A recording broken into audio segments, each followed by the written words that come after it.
صلی اللہ علیہ یا رسول اللہ کہ حبیب صلی اللہ علیہ وآلہ وسلم نے حضرت ابو ہریرہ رضی اللہ تعالیٰ سے فرمایا، اے ابو ہریرہ، تم کبھی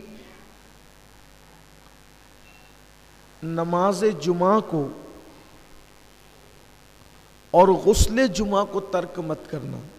اپنی پوری زندگی میں چاہے جو ہو جائے کوشش کرنا کہ تم سے کبھی جمعہ کی نماز اور جمعہ کا غسل یہ ترک نہ ہو،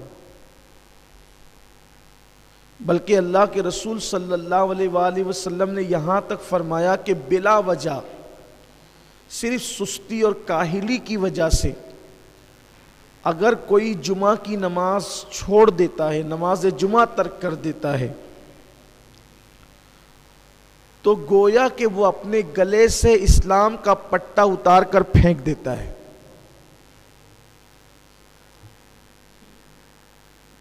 اس لیے جمعہ کی نماز کبھی ترک نہیں کرنا۔ آج کل دیکھنے میں یہ آ رہا ہے کہ چھوٹی چھوٹی بیماریوں کی وجہ سے بھی لوگ نماز جمعہ چھوڑ دیتے ہیں۔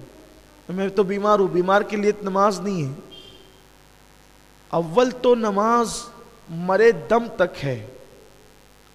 اگر ہم کھڑے ہو کر نماز نہیں پڑھ سکتے تو بیٹھ کے پڑھیں، بیٹھ کے نہیں پڑھ سکتے تو لیٹ کر پڑھیں۔ لیٹ کر بھی اگر ہمیں پڑھنے میں کوئی دقت ہے تو یہ جو آنکھ کی پلکیں ہیں اس کے اشارے سے پڑھیں۔ اسی لیے آپ دیکھیں کہ انسان کے جب سارے اعضاء ناکام ہو جاتے ہیں تو آخری تک کی آنکھ کی پلکیں کام کرتی ہے تاکہ آپ اس کے اشارے سے نماز پڑھ سکیں۔ چھوٹی چھوٹی چیزوں میں لوگ نماز جمعہ کو چھوڑ رہے ہیں، اور یہ چیز بھی بڑی بھیانک ہے کہ جمعہ کی نماز کے لیے مسلمانوں پر یہ لازم اور واجب ہے کہ جب اذان جمعہ ہو، اذا نودی للصلاة من یوم الجمعہ فاسعوا الی ذکر اللہ وذروا البیع، کہ جب تم اذان جمعہ سنو، تمہارے کانوں میں جمعہ کی اذان پہنچے تو اپنے کاروبار کو بند کر دو اور اللہ کے ذکر کے لیے مسجدوں کی طرف دوڑ پڑو۔ جمعہ کے دن حکم ہے کہ آپ جس مسجد سے جمعہ کی نماز پڑھنا چاہتے ہیں، جس مسجد میں پڑھنا چاہتے ہیں، اگر اس مسجد کی اذان کا وقت ہو جائے تو آپ کو اس وقت کاروبار چھوڑ دینا لازمی ہے۔ یہ جو خطبے تک لوگ آتے رہتے ہیں نا، یہ بدترین بدعت ہے۔ دور رسالت میں ایسا نہیں تھا، اور قرآن کا حکم یہی ہے کہ جب اذان جمعہ سنو سب چھوڑ کر کے مسجد کی طرف دوڑ پڑو اللہ کے ذکر کے لیے۔ تو سیدنا ابو ہریرہ رضی اللہ تعالیٰ عنہ سے میرے آقا صلی اللہ علیہ وسلم نے فرمایا کہ غسل جمعہ کبھی ترک نہیں کرنا اور نماز جمعہ کبھی ترک نہیں کرنا۔ لقمان حکیم نے بھی اپنے بیٹے کو کہا تھا کہ بیٹا کبھی جمعہ کا غسل نہیں چھوڑنا۔ یہاں تک روایتوں میں آیا کہ جو مسلسل غسل جمعہ کرتا ہے اللہ اسے 70 بیماریوں سے اور بلاؤں سے محفوظ فرماتا ہے۔ اور حدیث پاک میں یہ بھی آیا ہے کہ جمعہ کا جس نے احترام کیا، جس نے جمعہ کی تعظیم کی، اور شب جمعہ میں جس نے سنت مصطفیٰ کے مطابق وظیفہ زوجیت ادا کیا اور پھر اس نے غسل کیا اور خوشبو لگا کر وہ مسجد کی طرف چلا، تو ہر قطرے کے بدلے میں اللہ تعالیٰ اسے 1 سال کی عبادت کا ثواب عطا فرماتا ہے۔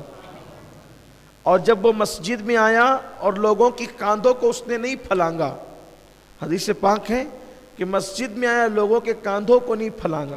لوگوں کے کاندھوں کو نہیں پھلانگے کا مطلب یہ ہے کہ لوگ بعد میں آتے ہیں اور آگے آگے گھسنے کی کوشش کرتے ہیں، یہ بھی منع کیا گیا ہے۔ بلکہ اللہ کے رسول صلی اللہ علیہ وآلہ وسلم نے سیدنا ابو ہریرہ سے ایک دن فرمایا، اے ابو ہریرہ، کیا تم نے جمعہ کی نماز نہیں پڑھی؟ حضرت ابو ہریرہ نے عرض کی، یا رسول اللہ، میرے ماں باپ آپ پہ قربان، میں نے تو جمعہ آپ کی اقتداء میں آپ کے پیچھے پڑھا ہے۔